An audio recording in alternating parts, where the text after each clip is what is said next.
இன்றைக்கான எபிசோடில் நம்ம என்ன பார்க்க போகிறோன்னா, ரோகிணியும் மனோஜும் பேசிகிட்டு இருக்காங்க. எனக்கு பணம் கொடுன்னு சொல்கிறாங்க ரோகிணி, என்னால் தர முடியாதுன்னு சொல்கிறாங்க மனோஜ். அப்படியே இந்த பக்கம் பார்த்தோன்னா முத்துவும் மீனாவும் பேசிகிட்டு இருக்காங்க.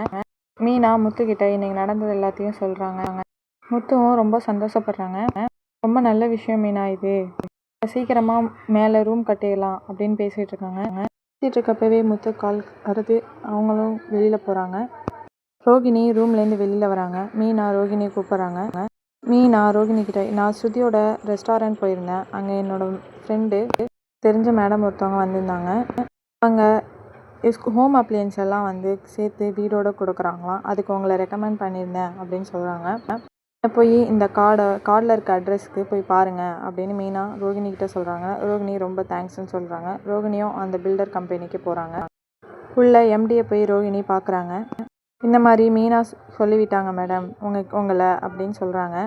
ஆமாம், நான் ஆல்ரெடி உங்களை பார்த்துருக்கேன் அப்படின்னு சொல்கிறாங்க. ஆமாம் மேம், நான் உங்களுக்கு மேக்கப் பண்ணியிருக்கேன் அப்படின்னு சொல்கிறாங்க. இந்த ஆர்டர் நான் உங்களுக்கே கொடுக்குறேன், நீங்கள் நல்லபடியாக எனக்கு பண்ணி கொடுக்கணும், பட்ஜெட்டும் நல்லா இருக்கணும்னு சொல்கிறாங்க. அந்த ஆர்டர் வாங்கிட்டு அப்படியே நேராக அவங்களோட வராங்க. பார்த்து ரொம்ப சந்தோஷப்படுறாங்க. ஸ்வீட் சாப்பிடு மனோஜ், உனக்கு ஒரு குட் நியூஸ் சொல்கிறேன் அப்படின்னு சொல்கிறாங்க. மனோஜோட ஃப்ரெண்டு, உனக்கு புரியலையா, நீ அப்பாவுக்கு போகிறேன்னு சொல்கிறாங்க. எல்லாருக்கும் சொல்கிறாங்க, அங்கே ஆஃபீஸில் இருக்கவங்க எல்லாருக்கும்.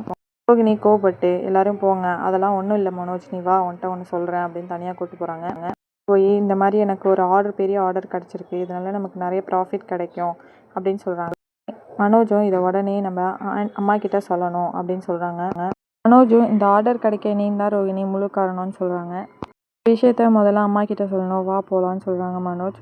ரோகிணியும் வெளியே போவேணா, நம்ம ஸ்வீட்ஸ் ஆன்டிக் ட்ரெஸ்லாம் எடுத்துகிட்டு போகலாம் அப்படின்னு சொல்கிறாங்க.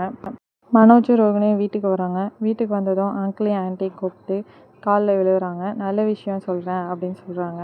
உடனே முத்துவும் ரவியும், என்னடா அப்பாவை போறியான்னு கேட்குறாங்க. அதெல்லாம் எதுவும் இல்லை அப்படின்னு சொல்கிறாங்க. அப்படிலாம் எதுவும் இருந்துச்சுன்னா உன்னை அவ்வளோதான் அப்படின்னு மனோஜோட அம்மா சொல்கிறாங்க. அதெல்லாம் ஒன்றும் இல்லைம்மா, ஒரு புது கான்ட்ராக்ட் கிடச்சிருக்கு அப்படின்னு மனோஜ் சொல்கிறாங்க. ரோகிணி எக்ஸ்பிளைன் பண்ணுறாங்க எல்லாத்தையும். மாமாவும் ரொம்ப நல்ல விஷயமா, சூப்பர் அப்படின்னு சொல்கிறாங்க. அதில் 40 லட்சம் எங்களுக்கு ப்ராஃபிட் வரப்போகுதுன்னு சொல்கிறாங்க. மனோஜோட அம்மா 40 லட்சமா அப்படின்னு கேட்குறாங்க. மனோஜோட அம்மா, இந்த கான்ட்ராக்ட் கிடைக்கிறது நீ தான் முழு காரணமாக இருப்ப மனோஜ் அப்படின்னு சொல்கிறாங்க. இல்லைம்மா, இது கான்ட்ராக்ட் கிடைக்கிறதுக்கு எல்லாமே பண்ணது ரோகிணி தான் அப்படின்னு சொல்கிறாங்க. இதோட இந்த எபிசோட் முடியுது. என்ன நடந்துச்சு நாளைக்கு பார்ப்போம்.